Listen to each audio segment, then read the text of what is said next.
오늘 하나님 말씀은 구약 성경 예레미야서 제9장입니다. 예레미야 제9장 17절부터 24절까지입니다. 제가 읽겠습니다. 만군의 여호와께서 이와 같이 말씀하시되 너희는 잘 생각해보고 곡하는 부녀를 불러오며 또 사람을 보내 지혜로운 부녀를 불러오되 그들로 빨리 와서 우리를 위하여 애곡하여 우리의 눈에서 눈물이 떨어지게 하며 우리 눈꺼풀에서 물이 쏟아지게 하라. 이는 시온에서 통곡하는 소리가 들리기를 우리가 아주 망하였구나. 우리가 크게 부끄러움을 당하였구나. 우리가 그 땅을 떠난 것은 그들이 우리 거처를 헐었음이로다 하미로다. 부녀들이여 여호와의 말씀을 들으라. 너희 귀에 그 입의 말씀을 받으라. 너희 딸에게 애곡하게 하고 각기 이웃에게 슬픈 노래를 가르치라. 무릇 사망이 우리 창문을 통하여 넘어 들어오며 우리 궁실에 들어오며 밖에서는 자녀들을 거리에서는 청년들을 멸절하려 하느니라. 너는 이같이 말하라. 여호와의 말씀에 사람의 시체가 분토같이 들에 떨어질 것이며 추수하는 자의 뒤에 버려져 거두지 못할 곡식단같이 되리라 하셨느니라. 여호와께서 이와 같이 말씀하시되 지혜로운 자는 그의 지혜를 자랑하지 말라. 용사는 그의 용맹을 자랑하지 말라. 부자는 그의 부함을 자랑하지 말라. 자랑하는 자는 이것으로 자랑할지니 곧 명철하여 나를 아는 것과 나 여호와는 사랑과 정의와 공의를 땅에 행하는 자인 줄 깨닫는 것이라. 나는 이 일을 기뻐하노라. 여호와의 말씀이니라. 아멘. 사랑과 축복의 메시지 나눕니다. 사랑하고 축복합니다. 사랑하고 축복합니다. 감사합니다.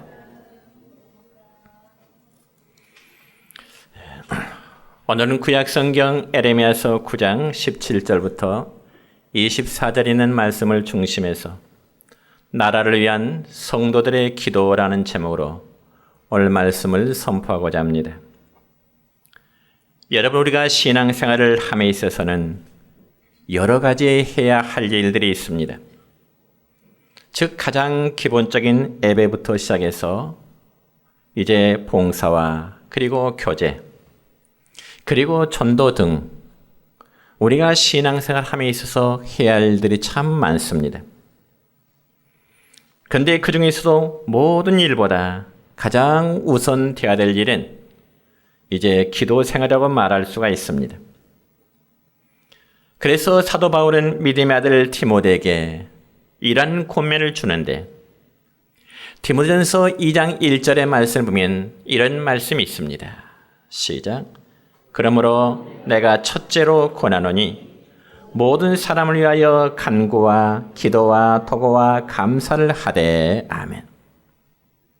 여러분, 여기 첫째라는 말은 어떤 시간의 순서상 첫째라는 의미가 아니고 중요성으로 볼 때 첫째라고 하는 그런 뜻인 것입니다. 물론 중요성에서 첫째니까 역시 우리 성들도 하루의 일과 가운데 가장 먼저 할 일은 기도로 시작하면 좋을 것입니다. 여러분, 예수님도 세상에 계실 때 하루의 일과 중에 가장 먼저 하신 일은 바로 기도로부터 하루의 일과를 시작하셨습니다. 그러므로 이 점에서 신약성경 마가복음 1장 35절의 말씀 보면 이런 말씀이 있습니다. 시작. 새벽 아직도 밝기 전에 예수께서 일어나 나가 한적한 곳으로 가사 거기서 기도하시더니. 아멘. 여러분, 우리가 우리 성도의 삶에 있어서 가장 기도가 우선돼야 된다는 것은 마치 운동선수가 경기를 하기 전에 자신의 몸을 푸는 동작과도 같은 것입니다. 여러분, 예를 들어서 수영선수가 수영을 하기 전에 예비 동작을 한다거나 혹은 어떤 연주자가 악기를 연주할 때 맨 먼저 악기를 연주하는 것, 그와 마찬가지입니다. 그러니까 아무리 명연주자라 할지라도 연주 전에는 반드시 악기를 연주해서 음을 제대로 맞춰 놓지 않으면 연주를 제대로 할 수 없고 때로는 그 연주를 망치게 되는 경우도 없지 않아 있습니다. 그러므로 연주자에게 악기의 연주는 무엇보다도 가장 중요한 일입니다. 그와 마찬가지로 우리 각자의 신앙생활에도 기도를 우선순위에서 제쳐놓으면 모든 일이 헝클어질 수밖에 없습니다. 그러므로 저와 우리 모두는 무슨 일을 하고자 할 때 기도한 일을 가장 우선순위로 하시기를 주의 이름으로 축원합니다. 그리고 기도에는 찬양과 고백, 그리고 감사와 간구, 도구가 있는데 그 중에서도 이 도구라는 말은 남을 위해서 하는 기도, 즉 교회와 민족을 위해서 드리는 중보의 기도라고 말할 수 있습니다. 여러분, 오늘 본문의 말씀의 내용을 보면 하나님께서는 예레미야 선지자를 통해서 나라를 위해 눈물로 애고가는 기도를 하라고 하는 그런 말씀이 기록되어 있습니다. 물론 나라를 위한 기도라면 국가 전체를 위한 기도라고 말할 수 있겠지만 또 다른 의미에서는 나라를 이끌는 국가의 지도자들, 그들을 위해서도 기도하라고 하는 의미가 되는 것입니다. 그러므로 신약성경 디모데전서 2장 2절의 말씀 보면은 이런 말씀이 기록됩니다. 시작. 임금들과 높은 지위는 모든 사람을 위하여 하라. 아멘. 그러니까 이 말씀을 오늘 우리의 삶에 적용한다면 오늘날 대통령이야 모든 정치인들을 위해서 하나님의 사람 성도들은 기도해야 된다는 말씀인 것입니다.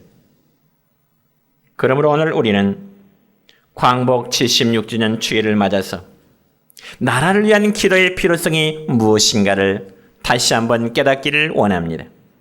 첫째는 성도들의 중보기도는 나라를 위기에서 건지게 되는 비결이 되는 것입니다.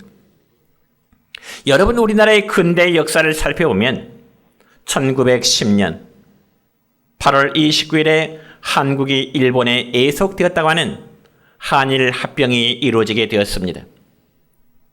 그자 그 당시 일본의 황제는 우리나라 대한제국이라는 국호를 조선이라는 이름으로 바꾸어 버렸습니다. 그리고 그 이후 우리나라는 일본의 강제 합병이 되어서 주권 국가로서의 모든 기능을 박탈당하였고요. 일본의 지배를 받는 속국이 되어버리고야 말았습니다.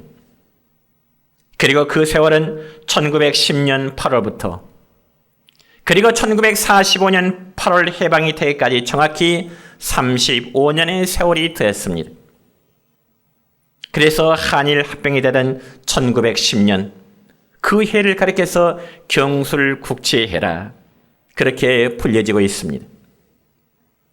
그러니 그 세월 동안 일제강점기의 고난을 경험했던 연로하신 우리 성도님들의 이야기를 들어보면 가히 상상할 수 없는 억압과 고난의 세월을 무려 35년 동안 견디어 왔습니다.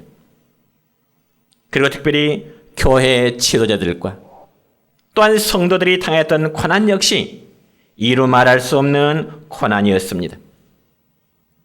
그리고 35년의 삶이 이제 끝난 이후에 하나님은 드디어 이 땅에 우리나라의 해방의 기쁨을 주심으로 국가의 주권을 다시금 회복하게 되었고 모든 국민들은 억눌림 속에서의 자유함, 광복의 기쁨을 누리게 되었던 것입니다.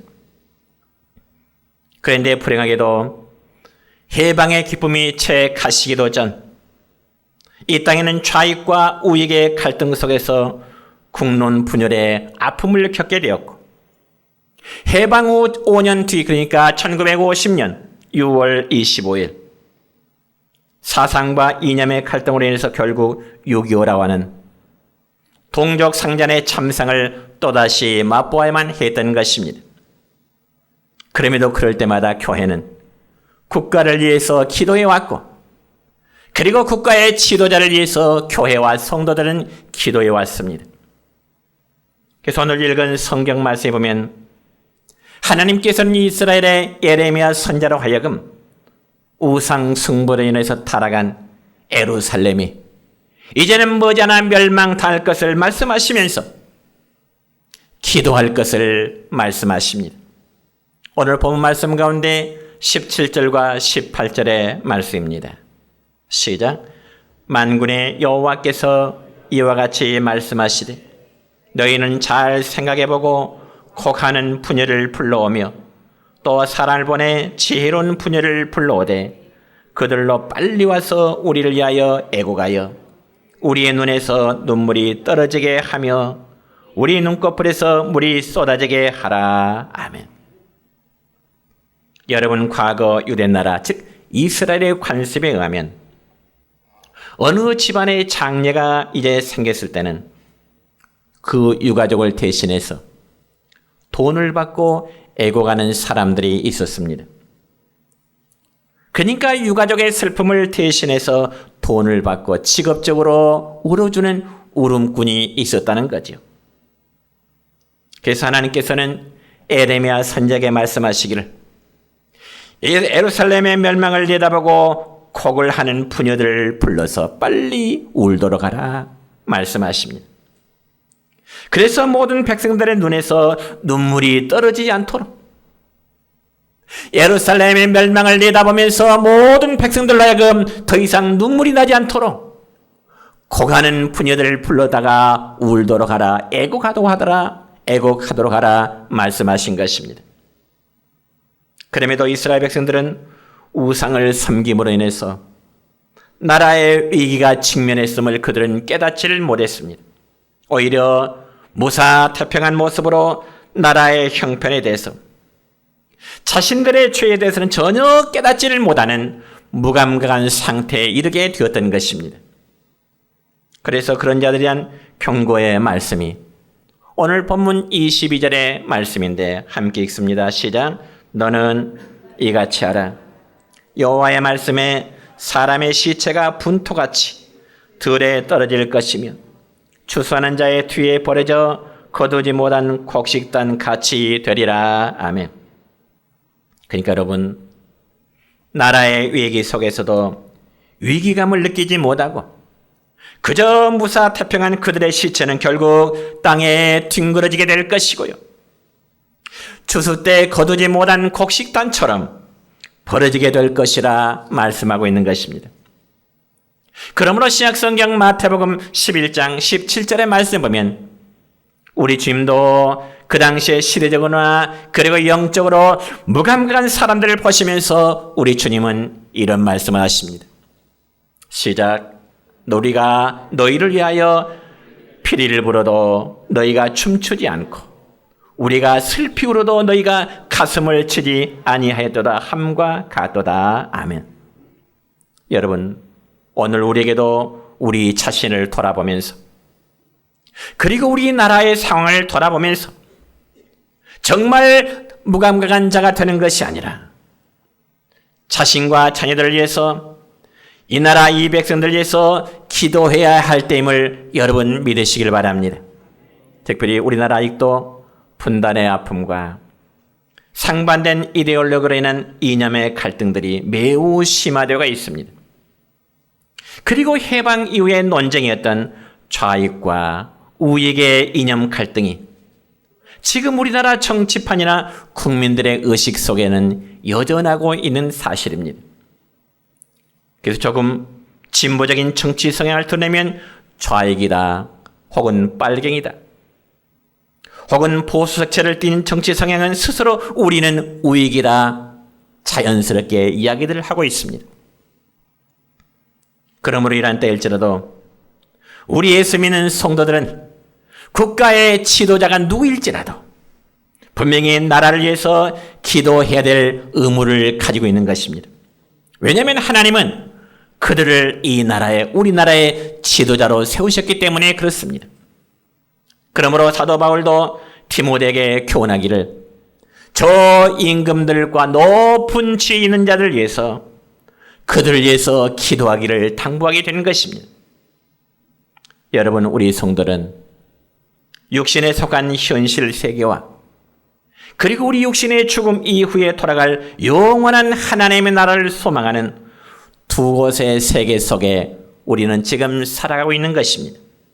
그렇다면 이 두 곳의 세계를 우리는 잘 조화시켜야 되는데 어떤 분들은 그 두 세계 중에 한 곳에만 이제 치우쳐 살면서 현실을 빙자하여 어쩌면 우리의 신앙생활을 소홀히 하는 경우도 있습니다. 그런 반면에 또 어떤 사람은 신앙을 빙자하여 우리의 현실을 무가치한 것으로 여기고 외면해버리는 그런 경우도 없지 않아 있습니다. 그러나 사랑하는 성도 여러분이여, 성경 말씀을 통해 가르치는 내용은 현실과 하나님의 나라는 서로 대치되는 두 세계가 결코 아닙니다. 이는 마치 기차의 두 레일과도 같은 평행선상에 있다는 사실을 믿으시길 바랍니다. 그래서 여러분, 하나님 말씀 계명의 요약이라고 할 수 있는 십계명의 돌판에 새겨진 그 내용도 하나님과의 관계된 계명이 있고요, 그리고 인간들 사이에 지켜야 될 계명을 동시에 우리에게 주고 있다는 사실을 알아야 됩니다. 그러므로 성경에 기록된 위대한 신앙의 사람들에게 있는 공통점이라면 그들은 하나같이 나라와 국가를 사랑했던 사람들입니다. 그리고 우리나라가 일제강점기에 앞서서 독립운동을 주도했던 사람들, 많은 대다수가 역시 기독교인들이었습니다. 여러분, 오늘 이 시대에도 우리 교회와 성도는 국가가 안정되어야 교회가 안정되고 평안할 수가 있습니다. 오늘 우리 장로님의 기도가 그랬습니다. 나라가 안정돼야 교회가 평안할 수 있습니다. 우리 성들이 자유롭게 신앙생활할 수가 있습니다. 그럼에도 만일 국가가 외세 침략을 받아서 과거처럼 우리의 주권을 잃어버린다면 교회는 그만큼, 성도들은 그만큼 박해와 고난이 따를 수밖에 없습니다. 그렇기 때문에 땅에 사는 우리 성도들은 하늘의 시민권을 가지고 하나님 나라의 소망을 두고 살아오고 있지만은 역시 현실 나라의 백성임을 우리는 잊어서는 안 됩니다. 그러므로 우리 성도들은 국민의 의무와 그리고 책임을 소홀히 해서는 안 될 줄 믿습니다. 그리고 그 의무와 책임이란 신앙적인 측면을 볼 때 나라와 그리고 국가의 지도자를 위해서 기도해야 되는 사실을 여러분 꼭 명심하시기를 축원합니다.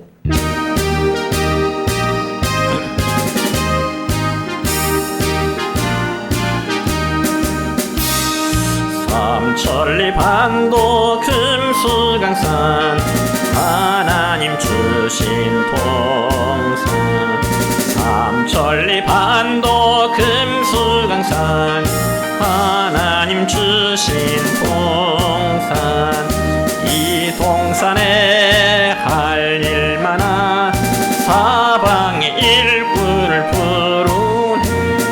곧 이날에 일 가려고 누가 대답을 할까? 일하러 가세 일하러 가 삼천리 강산 위에 하나님 명령 받았으니 반도 강산에 일하러 가세. 두 번째로 성들의 중복에 드는 회복의 축복이 따릅니다. 여러분, 요즘은 여성들뿐만 아니라 남성들 역시 자기의 아름다움을 가꾸기 위해서 성형수술을 많이 하는 아마 그런 추세입니다. 그래서 자신들의 외적인 아름다움을 최대한 아름답게 가꾸려고 노력들 합니다. 그런데 오늘 본문의 말씀을 보면 에레미야 선자는 그런 외모의 성형수술이 아니라 내적인 성형수술을 하도록 우리에게 말씀하고 있다는 사실입니다. 왜냐하면 외모를 아무리 다듬고 치장한다 할지라도 내면이 병들고 타락하면 하나님 앞에 아무런 의미가 없기 때문에 그렇습니다. 그렇다면 과연 오늘 본 말씀에서는 이스라엘 백성들의 어떤 부분을 수술하도록 말씀하실까요? 첫째는 눈을 수술해야 됩니다. 오늘 본문 18절의 말씀입니다. 시작. 우리를 위하여 애곡하여 우리의 눈에서 눈물이 떨어지게 하며 우리 눈꺼풀에서 물이 쏟아지게 하라. 눈에서 물이 쏟아지라. 이 말씀의 의미는 죄에 대한 회개의 눈물을 흘리라는 의미인 것입니다. 여러분, 특별히 사람의 눈물이란 감정의 표현이라 그렇게도 말합니다. 그래서 사람의 눈물이란 것은 기뻐도 눈물이 흐르고 슬퍼서도 눈물이 나오기 마련입니다. 그렇기 때문에 죄에 대한 감정에는 반드시 아픔이 있어야 되는 것이고요. 회개의 눈물이 있어야 되는 것입니다. 그리할 때 그 눈물은 정말 진실해질 수가 있는 것입니다. 그래서 인간의 눈물 중에 가장 귀하고 가장 아름다운 눈물은 자신의 죄를 통회하는 회개의 눈물임을 믿으시길 바랍니다. 그러므로 시편 6편 6절의 말씀을 보면 다윗은 자신의 범죄함에 대해서 회개함을 이렇게 표현합니다. 시작. 내가 탄식함으로 피곤하여 밤마다 눈물로 내 침상을 띄우며 내 혀를 적신하이다. 다윗은 자신의 범죄함에 대해서 밤마다 이제 눈물로 침상을 띄우며 혀를 적신다. 그렇다면 오늘 우리의 시대에도 하나님 앞에 회개될 부분들이 너무나 많이 있습니다. 여러분, 해방 76년을 맞이한 우리나라 대한민국은 세계 어느 나라 못지않은 경제 성장을 이루었습니다. 그리고 우리의 국위도 선양했습니다. 그리고 우리의 삶의 질도 좋아지고요. 복지 혜택 역시 너무나 좋습니다. 그럼에도 문제는 이 좋은 세상에서 우리의 사회의 악은 날마다 증가되어지고 있다는 사실입니다. 여러분, 우리가 TV를 켤 때마다 각종 범죄 소식들이 그치질 않습니다. 바로 이러한 때 하나님은 우리 성도들에게 눈물로 애곡하라고 말씀하십니다. 그리고 눈에서 눈물이 떨어지게 하며 우리의 눈꺼풀에서 물이 쏟아지도록 하나님은 예레미야 선지자를 통해서 이스라엘 백성들에게 말씀을 주셨다면 오늘 이 시대에 저와 여러분에게도 이 말씀을 주실 줄로 믿습니다. 왜냐하면 하나님은 우리의 회개의 눈물을 보기를 원하시고요. 그 길이 바로 회복의 길이기 때문에 그렇습니다. 그 다음에 두 번째는 귀를 수술할 것을 말씀하십니다. 여러분, 20절 첫 부분의 말씀 보면 이런 말씀이 있습니다. 부녀들이여 여호와의 말씀을 들으라. 너희 귀에 그 입의 말씀을 받으라. 여호와의 말씀을 들으라. 여호와의 말씀을 받으라. 여러분, 사람이 다른 것은 들을 줄 알면서도 하나님의 말씀을 듣는 일에 귀가 막혔다면 그는 가장 불행한 사람이 되고야 맙니다. 특별히 예레미야 선지자가 그의 백성 이스라엘 백성들에게 하나님의 말씀을 선포할 때 당시 그들은 선지자의 말을 외면하고요, 도리어 미워하고요, 오히려 박해하는 일에 열정이었습니다. 그래서 구약성경 예레미야서 20장 2절의 말씀 보면 이런 말씀이 있습니다. 시작. 바술이 선지자 예레미야를 때리고 여호와의 성전에 있는 베냐민 문 위층에 목에 씌우는 나무 고랑으로 채워 두었더니, 이런 말씀이 있네요. 여러분, 하나님의 말씀을 듣지 못한 자의 마음은 완악함 그리고 강팍함으로 인해서 오히려 하나님의 선지자 예레미야를 때리고 목에 다는 나무 고랑을 채웠더라, 그렇게 말씀하십니다. 그래서 예수님께서도 천국 복음을 증거하실 때 하신 말씀이 있습니다. 귀 있는 자는 들을지어다. 귀 있는 자는 들을지어다. 물론 그렇다고 해서 귀가 없는 사람도 있다는 말이 아니고 말씀을 듣고도 깨닫지 못한 귀도 있다, 그 말입니다. 여러분, 우리가 종종 쓰는 말 가운데 이런 말이 있죠. 너는 왜 그리도 말귀를 알아듣지 못하느냐? 왜 그리도 말귀를 알아듣지 못해? 바라기는 여러분에게는 말씀을 들을 때 깨달음이 있기를 축원합니다. 그래서 여러분의 귀가 정말 복된 귀가 되시기를 축원합니다. 세 번째는 너희들의 입을 수술할 것을 말씀하십니다. 오늘 본문 23절입니다. 시작. 여호와께서 이와 같이 말씀하시되 지혜로운 자는 그의 지혜를 자랑하지 말라. 용사는 그의 용맹을 자랑하지 말라. 부자는 그의 부함을 자랑하지 말라. 한마디로 쓸데없는 자랑하지 말라는 겁니다. 사람은 누구나 자기의 장점을 자랑하고 싶어하는 그런 본능을 누구나 다 가지고 있습니다. 그렇지만 방금 읽은 이 말씀은 인간의 지혜와 용맹과 부유함을 자랑하지 말라고 하십니다. 솔직히 사람이 지혜가 있다면 얼마나 있겠습니까? 그리고 용맹스러움이나 부유함 역시 아무것도 아닙니다. 그럼에도 에레미야 선지자 시대의 사람들이나 오늘날 사람들의 입은 무가치한 것을, 별 볼일 없는 것을 너무나 자랑하고자 하는 거죠. 특히 요즘 여러분, 내년 3월에 치러질 대통령 선거를 앞두고 여야를 막론하고 서로 대통령이 되어보겠느라고 나서는 예비 후보자들이 약 한 20여 명 되더라고요. 대통령이 되어보겠느라고 나선 사람이 약 한 20여 명이 돼요. 앞으로 더 나오겠죠. 그런데 야권의 모 후보가 자기 당의 경쟁자인 또 다른 후보가 상당한 지지를 안고 1위를 안고 뛰고 있자 모 후보가 하는 말이 이런 말을 했습니다. 그런 지지율은 한 방에 훅 가버린다. 들어보셨죠?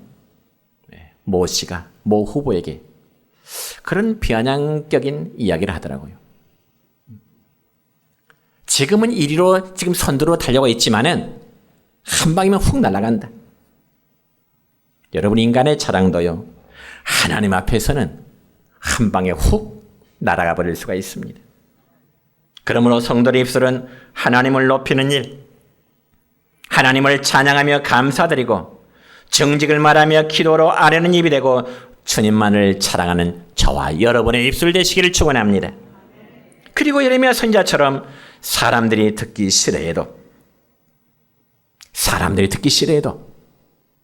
하나님 말씀을 전하는 입술이 되어서 바라기는 진정 사람을 살리는 여러분 되시길 바랍니다. 우리가 어떤 분을 전도해서 교회로 모셔서 그분이 예수 믿었다면 전도자는 그분의 한 영혼을 살리는 것입니다. 마지막 네 번째로는 마음을 수술하라 말씀하십니다. 마음을 수술하라. 본문 25절의 말씀입니다. 시작. 보라, 날이 이르면 할례 받은 자와 할례 받지 못한 자를 내가 다 벌하리니. 아멘. 할례라는 말은 오늘날로 말하면 수술을 말하겠죠. 그래서 하나님이 진정으로 원하시는 수술, 사람이 정말로 해야 될 수술은 마음의 수술인 줄 믿습니다. 한마디로 마음이 변화되어져야 된다는 겁니다. 마음이 바뀌지 않고는 아무리 다른 것을 변화시켜도 그것은 하나의 위장에 불과할 뿐인 것입니다. 그러므로 성령으로 거듭난 마음의 변화에는 교만함과 완악함 대신에 온유함과 겸손함으로 나타나게 되는 것입니다. 그리고 시기와 미움이 깃든 마음이 영적 할례를 받음으로 인해서 관용과 사랑으로 넘치는 마음으로 변화될 줄로 믿습니다. 여러분, 우리나라는 하나님 지금까지 주신 은혜로 인해서 정말 축복을 받은 우리나라입니다. 그럼에도 우리에게는 여전히 회개해야 될 죄악과 위험 요소들이 너무나 많습니다. 여러분, 특별히 우리나라가 2018년에 이른단 국민 총소득 3만 달러를 넘었다는 발표가 있었습니다. 그러나 좋아할 일만은 결코 아닙니다. 지금 우리나라 현 경제부총리 겸 기획정부 장관 홍남기 장관은요, 우리나라 국가 부채 채무 비율이 내년, 즉 2022년에는 45%를 넘어서게 될 것이라는 전망을 내놓았습니다. 그러니까 너무 무상복지주하다가 국가의 채무가 늘어나면 저 북유럽 및 몇몇 나라들처럼 나라가 거덜날 수 있다는 그런 예상을 홍남기 부총리, 기획정부 장관이 그런 말 한 적이 있습니다. 요즘 정부가 국민들에게 코로나로 인한 재난지원금을 지급한다는 것이 물론 받는 자의 입장에서는 당연히 좋습니다. 필요하고요. 그러나 국가적인 차원에 보면 결코 좋은 일만은 아닙니다. 왜냐하면 국가 부채는 당연히 국민 개개인이 담당해야 될 몫이 되기 때문에 그렇습니다. 특별히 우리나라의 상황은 미국과 그리고 저 중국과 일본 삼각관계 틈바구니 속에서 참 어려운 상황에 처해 있습니다. 그리고 미국과 중국이 무역 전쟁에 여파는 우리나라 경제에도 어쩌면 매우 어려움을 주고 있습니다. 그런데다가 특별히 코로나라는 악재 때문에 우리 서민들의 삶은 더더욱 고통스럽기만 하죠.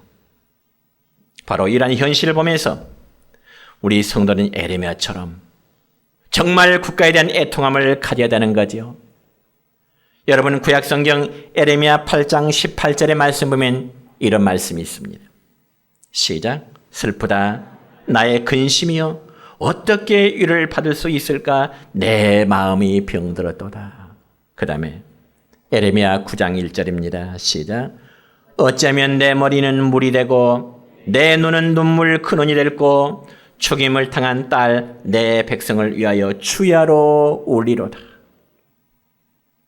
사랑하는 성도 여러분이여, 하나님은 눈과 귀와 입과 마음이 새로진 모습을 가지고 나라를 위해서 눈물로 기도하는 자를 하나님은 원하십니다. 우리 모두 깨어있는 파수꾼처럼 정말 나라를 위해서 중보기라는 우리 모두가 되시기를 다시 한번 주의 이름으로 축원합니다.